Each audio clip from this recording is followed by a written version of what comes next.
Once the first truckloads of corpses were off the streets, Arkan was ready to accept the gratitude of his Bosnian Serb sponsors and spin a soothing tale in English for the TV cameras. We can guarantee to the Muslim population that they can live normally with us.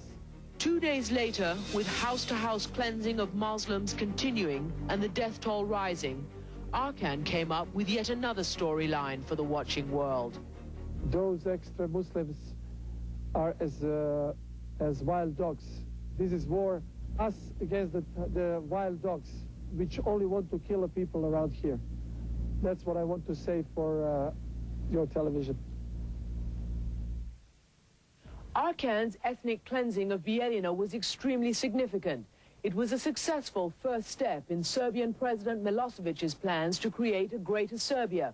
It set a pattern of murder and brutality that was immediately applied across eastern Bosnia, generating a devastating list of war crimes. And as it all played out, neither Europe nor the United States was willing to intervene. We have accounts and reports that deal with civilians being slaughtered, being killed.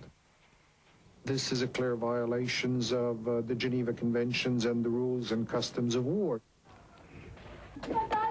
You do not forcefully remove population.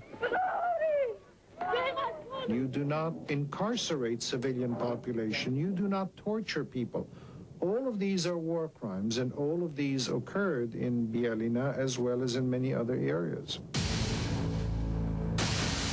Bijeljina was just the beginning. For Arkan, the larger bloodbath in eastern Bosnia in the spring and summer of 1992 was a personal triumph.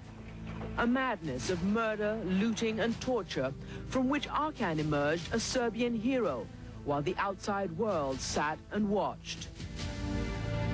October 1992, the court in Osijek, Croatia, which had begun hearing evidence of Arkan's atrocities in January, orders his arrest.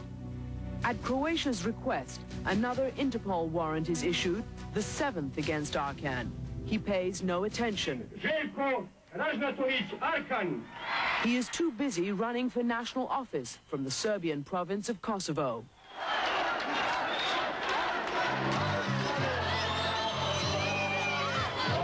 December 1992. Just 1 year after bringing ethnic cleansing to Croatia, Arkan is elected to the Serbian parliament. Once in Belgrade, Arkan's votes for the ruling Socialist Party cement his relationship with his mentor, Serbian President Slobodan Milosevic. And in pursuit of Milosevic's greater Serbia, Arkan's men roam the battlefields of Bosnia unchecked for 3 more years. In the fall of 1995, at the Bosnian Peace Conference in Dayton, Ohio, Richard Holbrooke, the man who brokered the peace deal, confronted Serbian President Milosevic with an intelligence file on Arkan. That Arkan and Milosevic have a direct relationship seems clear. I continually told Milosevic that Arkan was a major problem and that his close associations with Milosevic were a direct challenge to Milosevic's international credibility. My arguments with Milosevic over Arkan were continuous. It agitated him. He didn't want to discuss it. Arkan routinely says he doesn't give a damn. These days, he's a family man with a dark suit, a celebrity wife, and a baby son in a tiny tuxedo. True believers note that the Arkan ethos lives on. The 3-month-old infant wears the badge of the Serbian Volunteer Guard.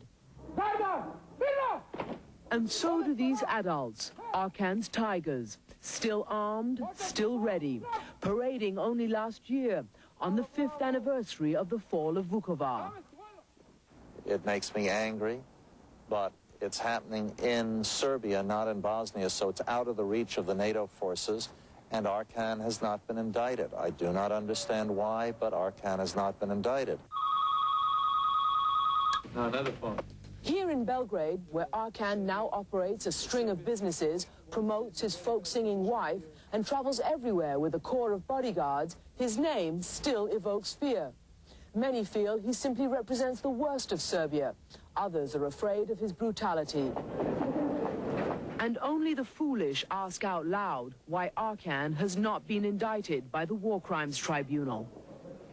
Outside Yugoslavia, however, the question persists, and Arkan, Come on, don't be shy.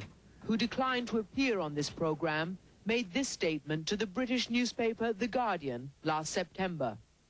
I've been investigated by the Prosecutor's Office of the International War Crimes Tribunal in The Hague.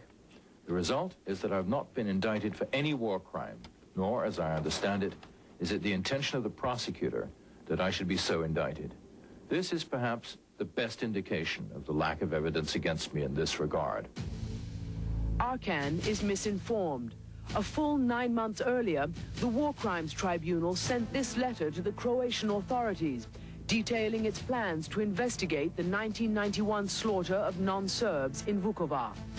It states, In particular, we will be focusing on the activities and crimes perpetrated by the paramilitary group now calling themselves the Serbian Volunteer Guard, and commonly referred to as Arkan's Tigers.